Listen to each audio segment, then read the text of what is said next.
পুণ্ডরীকাচম কশ্যপম মহাদূতিং ধ্যানতারিং সর্বপাপম প্রণমামি দিবাকরম।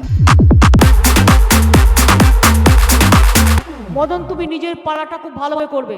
আজকে যার সঙ্গে আমরা বসে রয়েছি তাকে নিয়ে আলাদা করে ইন্ট্রোডাকশনের কোনো প্রয়োজন নেই। দাদা, এইটা কি সারা বছরের ডায়েট প্ল্যান নাকি শুধুমাত্র ভোটের কারণে এই সময়? আসলে আমাকে আজকে অনেক বেশি দিয়েছে। আমি লাঞ্চ করি না। আমি ঘুম থেকে উঠে এক কাপ কফি, তারপর ব্রাশ ট্রাশ করে এক পিস রুটি, আবার একটা কফি, রুটি আর আলুর তরকারি, এটাই আমার খাওয়া। লাঞ্চ আমি করি না। কোনো বাড়িতে আমায় নিয়ে যাচ্ছে, বিরিয়ানি সাজিয়েছে, আমি আসলে বাড়ির পাশ দিয়ে কেটে পড়ি। কেন, বিরিয়ানি একদম পছন্দ না? না, পছন্দ তো দিয়ে আমার এখানে যত মুসলিমদের বিয়ে শাদি সবই তো বিরিয়ানি। আমি বিরিয়ানি, লাচ্চা পরোটা ও ভারী রুচি, তারপরে ছোটো ছোটো কী বলে কুলচা, কোনো কিছুর মধ্যে নেই। আমি গিয়ে ওই লেবু জল আর না হলে কফি।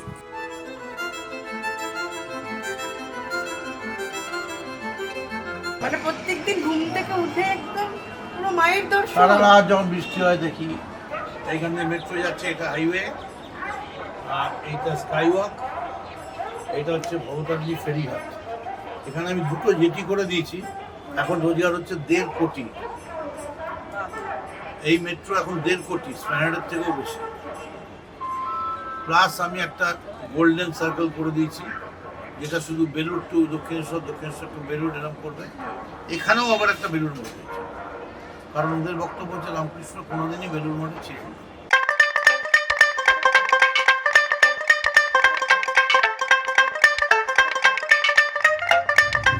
গরমে পাগড়ি? হ্যাঁ, ওই যে ফুলগুলো অ্যাভয়েড করার জন্য মায়ের ঝুড়ি করে ফুল ফেলে। তো ডেলি 700-800 মালা হয়, প্রত্যেকটা মালায় জল থাকে ভারী।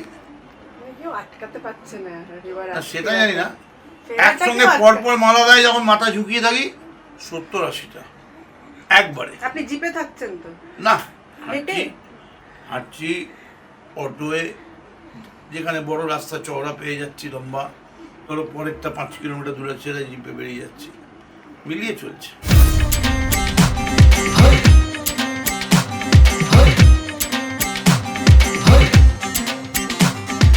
আগে না সবাইকে 2 দেখাতাম, এখন সব 3, কারণ আমার বোতাম 3। ভালোবাসায় প্রেমে থাকলে তো মন ভালো থাকে শুনেছি। দেখো, প্রেম ভালোবাসা যদি না হয়, কবি লিখলেন আধেক ধরা পড়েছি গো, আধে কাছে বাকি, বিশ্বজোড়া ফাঁদ পেতেছ কেমনে দি ফাঁকি। প্রেম কবিতা, তার সঙ্গে সৌন্দর্য। আচ্ছা দেখো, পয়লে দর্শনধারী পিছে গুণ বিচারি। আচ্ছা। যা যতই বড় গুণী হোক, তোমার বাড়িতে যদি তুমি দেখো এমন একজন এসছে, তাকে দেখেই তোমার মনটা ভরে গেল, তুমি তখন জানতেই চাইবে না তার গুণ কি আছে। তো সব থেকে বড় হচ্ছে সুন্দর মুখের পূজারি আমি। কে সুন্দর?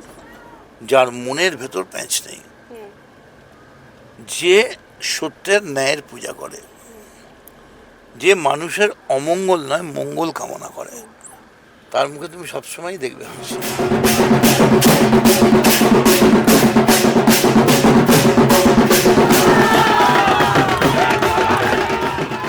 এই যে আমার পাড়া আমার সমাধান পথশ্রী হচ্ছে, অদ্ভুত একদল মেয়েরা দাঁড়িয়েছিল, আমি তাদের কাছে গিয়ে বললাম আপনাদের পাড়ার, বলে একদম সব রাস্তাগুলো হয়ে গেছে, আপনি চলে যান। কোথায়? বললো বিধানসভায়। তেমন কী করে যাব? বলো কেন, আপনি আমাদের রাস্তা করে দিয়েছেন, আপনার বিধানসভার রাস্তা আমরা করে দেবো। তাই বলে আপনি রুট চেনেন? বলে আপনার থেকে লোকেশন নিয়ে নেব।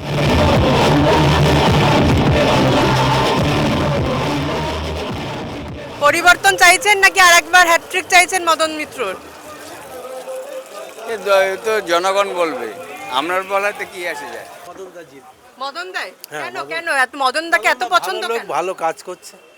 তো প্লিজ তার মানে পরিবর্তন চাইছেন না? না, মদনদা জিতবে। মদনদার মতো ভালো পার্সোনাল আছে, ও যে বিরোধী পক্ষ সেটা অতটা স্ট্রং নয়। মদনদা ভালো ব্যক্তি হিসেবে খুবই ভালো। মদন মিত্রকে এত পছন্দ করছেন কেন এলাকার মানুষ? আমাদের সবসময় পাওয়া যায় ওনাকে সবসময়, তাই যখন যা এরকম দরকার হয় পাওয়া যায়। তার মানে এখানকার বিরোধীদের কোনো গুরুত্ব নেই মোটামুটি। এরকম একটা নেই। পরিবর্তন চাইছেন নাকি আরেকবার দাদাকেই চাইছেন এখানে? পরিবর্তন কি করতে পরিবর্তন হবে? আর যে পরিবর্তন করছে মানুষের হ্যারাসমেন্ট করে দিয়েছে। এখন পরিবর্তনটা কোথা দিয়ে হচ্ছে? মানুষকে হ্যারাসমেন্ট করে পরিবর্তন হয়? এসআইআর এর কথা বলছেন তো? হ্যাঁ, 100 বার। আপনার পরিবারের কারো নাম বাদ গেছে? আমাদের পরিবারে এখনো যায়নি, তা যেতেও তো পারতো।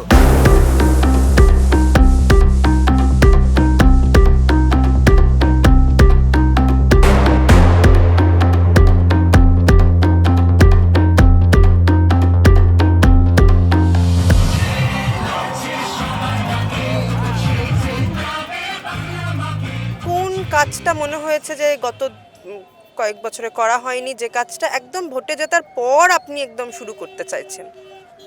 ঠিক সেই রকম কোনো কাজ বাকি নেই। কামারহাটির বিউটিফিকেশনটা দরকার। আরো হ্যাঁ, মানে এই বিটি রোডের দুধারে সাজানো, যেমন সল্টলেক রাজারহাট করেছে। আমাদের এখানে তো অতটা ঠিক পয়সা নেই, মানে একটু মানে নিম্ন মধ্যবিত্তের জায়গা। এইটা পুরনো শহর, 200 বছরের 500 বছরের শহর। এখানে নিমাই চৈতন্য মহাপ্রভু এসেছিলেন। তো আমার কাজ হচ্ছে এখানে কলেজ তৈরি করা, যে কলেজ ডিগ্রি বা এমনি পড়াবে না, যেখানে শুধু পরীক্ষার জন্য তৈরি করা হবে। কলেজের পরিকল্পনা না, মানে পরীক্ষার জন্য, চাকরির পরীক্ষা, আচ্ছা যেখান থেকে WBCS, IAS, এবং আমি চ্যালেঞ্জ নিয়েছি যে কামারহাটি থেকে আমি IAS বার করবই করব। আচ্ছা এবং ইতিমধ্যেই কামারহাটিতে প্রায় সব কলেজ স্কুলগুলোই ইংলিশ মিডিয়াম হয়ে গেছে, স্কুলগুলো কোএডুকেশন হয়ে গেছে। একটা স্কুলে 400-র বেশি গত 50 বছরের স্টুডেন্ট হয়নি। যতীন দাসের, বিপ্লবী যতীন দাসের নামে স্কুল, এবার তার স্টুডেন্ট হচ্ছে 1790। কামারহাটিতে প্রচুর প্রচুর মুসলিম রয়েছে এবং এই যে এসআইআর হলো, এবং অনেকেরই অভিযোগ যে এসআইআর এর পর প্রচুর মুসলিম মানুষের নাম কেটে বাদ দেওয়া হয়েছে। এখানে মুসলমান, ফলে এক্ষেত্রে এই যে এসআইআর এর পর এই যে ভোট হচ্ছে, বিধানসভা ভোট, আপনার কি মনে হচ্ছে কোথাও যে আপনার ভোট কমতে পারে কিংবা মার্জিন কমতে পারে?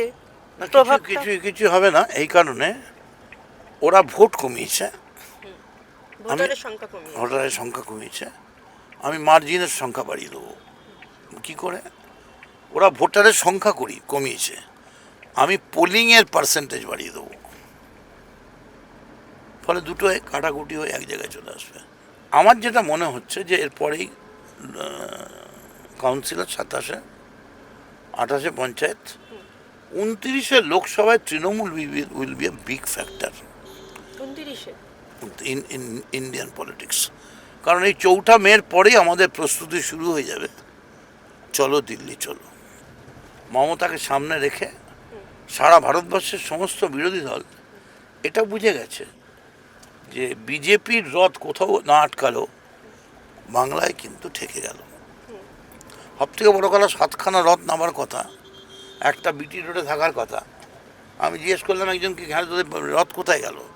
বলে আরে ভুল করে ইঞ্জিন বসিয়ে দিয়েছে, ডানা ছিল, সুইচ মেরে উড়ে চলে গেছে, রথগুলোকে দেখাই গেল না।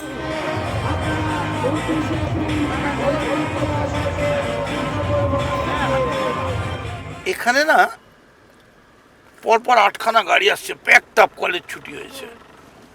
আমি যাতে সারাই ভাই সাবধান, অটোগুলোকে বলছে, ওরা ওখানে বলছে ওগুলো সাবধান, আমরা সবাই, ও লাভলি। মানে এখানকার লোক না আমাকে নিজের বাড়ির লোক মনে করে।